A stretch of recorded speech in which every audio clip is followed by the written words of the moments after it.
Getting waived is crazy because, like, what do you do after you get waived? Kennedy Carter, who assaulted Caitlin Clark. She is no longer in the league because she not only got let go by the Chicago Sky, she has been let go by the New York Liberty, and she's crying online about it. It finally happened. Diamond DeShields, the very player who blindsided Caitlin Clark with one of the dirtiest hits of the entire season. Caitlin Clark is trying to cut in this position right here, and Diamond DeShields just body checks her. Like, it's a foul. This sequence of play was wild. Absolutely, absolutely wild. Caitlin Clark popped right back up and walked away from DeShields. Now no team is willing to sign her, and her career is effectively over. The same player who once stormed into games with swagger and aggression is now breaking down online. Caitlin Clark gets hit from behind. How bad, egregious it was from Diamond DeShields. And Caitlin Clark jumps up and runs away from Diamond DeShields. Left with her bags, unemployed, and scrambling to figure out her future. All because of one reckless choice. One decision to go after the most valuable player this league has ever seen. The league is getting rid of the Caitlin Clark haters. DJ Ned Currency better move on eggshells, bro. She's the only one left. She is no longer in the league, crying online about it. This isn't just another transaction. This is the WNBA sending a message for everyone to see. Target Caitlin Clark and you're finished. What is going on in this league? But the bigger question is, why did it take this long? And who could be next? We're breaking down everything. The hit, the outrage, and the shocking downfall of a player who let bitterness derail her career. If you support Caitlin Clark, type Caitlin GOAT 100% in the comments right now. Caitlin Clark is not happy at all with this. Let's flood this video with love for CC. The moment that changed everything wasn't about a rivalry or an accidental play. It came from raw frustration, and it was aimed straight at Caitlin Clark. Caitlin Clark is the cash cow in this league. She is the needle mover. In a regular season game between the Indiana Fever and the Chicago Sky, Diamond DeShields delivered a move that fans immediately called dirty, intentional, and completely unacceptable. Man, oh man, when Caitlin Clark does something, everybody celebrates. When Caitlin Clark does something, there is no jealousy. With only minutes left and the Fever dominating, DeShields dropped her shoulder and charged directly into Caitlin Clark, eyes locked on her the whole way. Caitlin Clark played against the Chicago Sky and she got cheap shotted, and there is a sequence of plays that's crazy, and it leads to Caitlin Clark telling her team, is it Erica Wheeler, that she wanted to fight Diamond DeShields. The collision was violent and deliberate. There was no play on the ball, no genuine defense. It was crystal clear. DeShields wasn't trying to compete. She was trying to send a message. And it wasn't just the hit that set fans off. It was her act afterward. After knocking Clark to the floor, DeShields stretched out a fake hand to help her up, pretending it was accidental. But nobody bought it. Not the crowd, not the analysts, and definitely not the replay. Social media erupted. Clips of the hit went viral within minutes. Caitlin Clark is trying to cut in this position right here, and Diamond DeShields just body checks her. Like, it's a foul. This sequence of play was wild. Absolutely, absolutely wild. Everyone called it what it was, a targeted attack. Adrian Ross, a respected voice in women's basketball, called out the fake sportsmanship, saying, "She's a good actress, but you don't just accidentally run someone over like that." Others reminded fans this wasn't the first time Clark had been taken out, but most agreed it was the most blatant. Some even claimed it was dirtier than Kennedy Carter's infamous cheap shot earlier that season. She assaulted Caitlin Clark on the court right before. And yet, unbelievably, there was no ejection, no flagrant whistle, no immediate suspension. DeShields walked away untouched, at least at first. The league kept quiet. Officials held back their calls, and Clark once again had to stand up and keep playing through hostility. But fans didn't forgive. Social media wouldn't let it go. Every replay angle was slowed, dissected, and debated. Soon the storyline began to change. If the WNBA couldn't protect its biggest star, its ratings magnet, its ticket seller, then who was truly in control? This wasn't just a missed foul. It was a moment demanding accountability.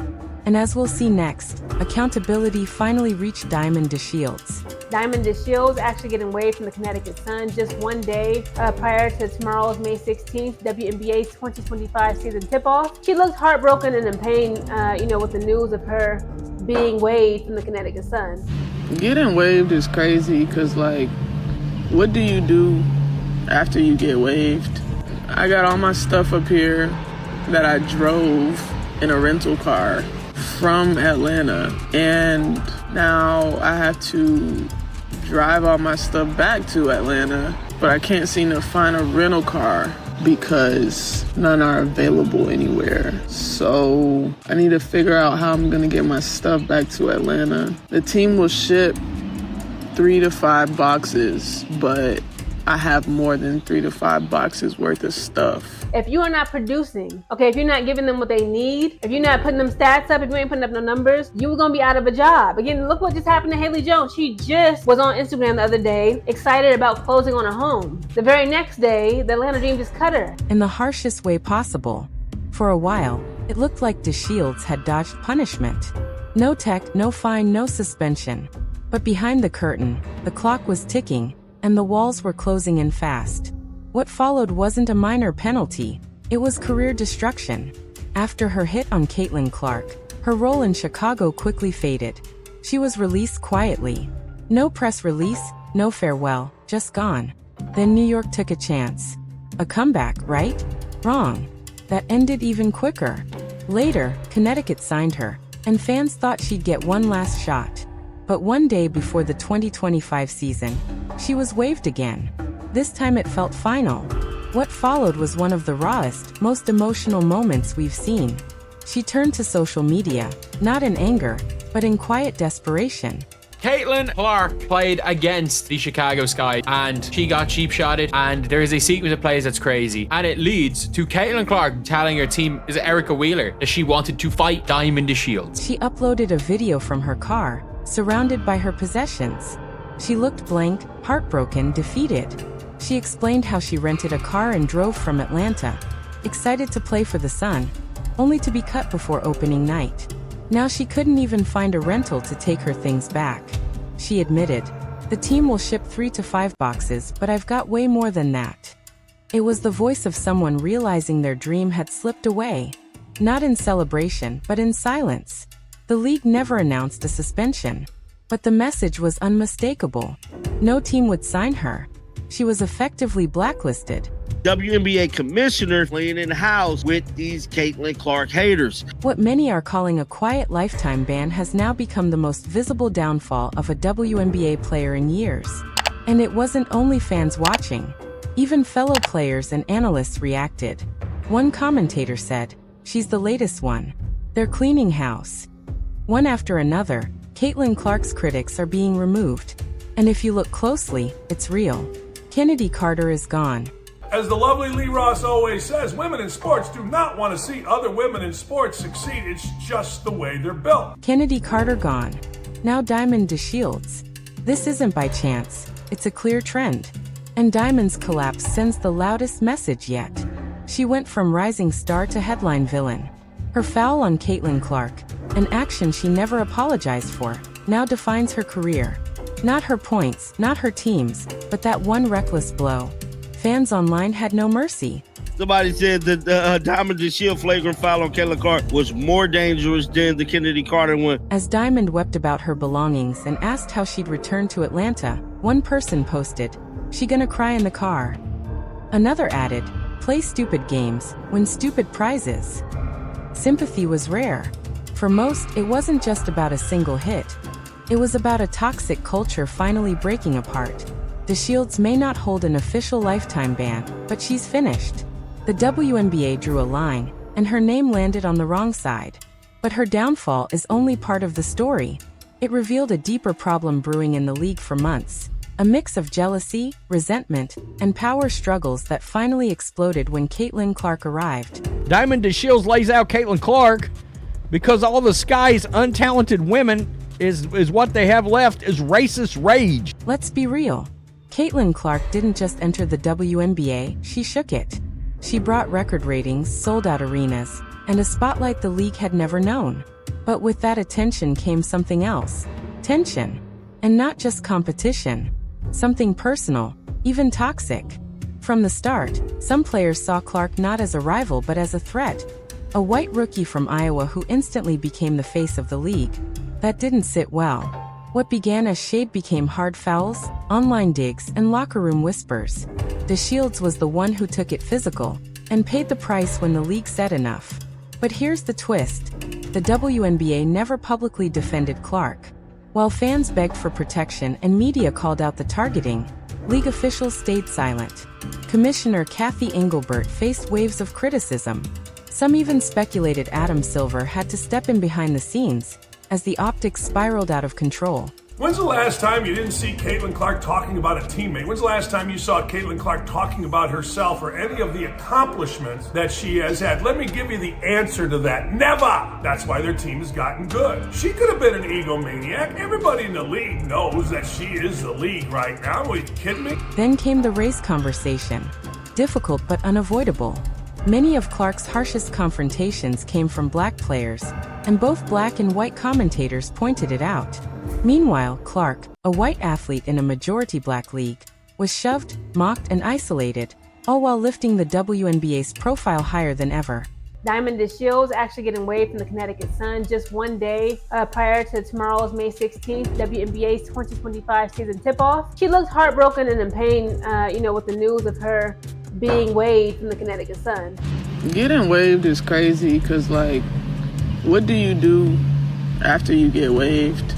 I got all my stuff up here that I drove in a rental car from Atlanta, and now I have to drive all my stuff back to Atlanta, but I can't seem to find a rental car because none are available anywhere. So I need to figure out how I'm gonna get my stuff back to Atlanta. The team will ship 3 to 5 boxes, but I have more than 3 to 5 boxes worth of stuff. If you are not producing, if you're not giving them what they need, if you're not putting them stats up, if you ain't putting up no numbers, you're gonna be out of a job. Again, look what just happened to Haley Jones. She just was on Instagram the other day, excited about closing on a home. The very next day, the Atlanta Dream just cut her. The contrast couldn't be ignored. Some said it wasn't about race, but jealousy. And there was truth there. Clark never asked to be the league's face. She earned it. But her quick rise, endorsements, MVP talk, national commercials, left others overshadowed. To players like DeShields, her fame seemed less like growth and more like a takeover of the game they had built. Others called it old guard versus new blood. Veterans who spent years in obscurity, now forced to share the stage with a rookie who flipped the game overnight. That imbalance fueled bitterness. But what they misjudged was the fans. Every foul, every insult, every jab only made Clark stronger in public eyes. So when Diamond lost it all, it wasn't just karma, it was a turning point. The league had to choose, protect its future or cling to resentment. And Diamond's fall made the choice clear.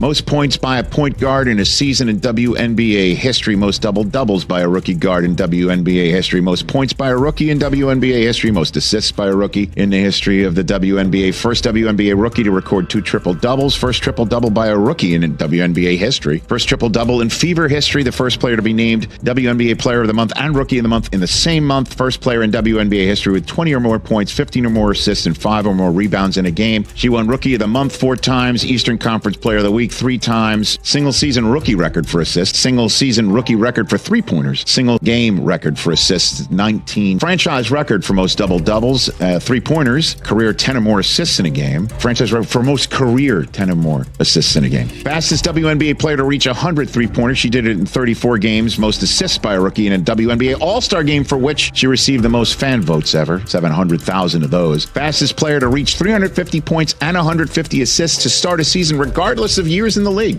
People will say, pay more attention to the other folks. Like, she couldn't do it herself. LeBron has teammates, Jordan had teammates. I understand. Clark is raising the standard, and those who can't keep up are being left behind.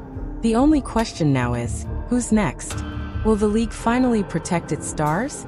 Or will more careers collapse under pride and hostility?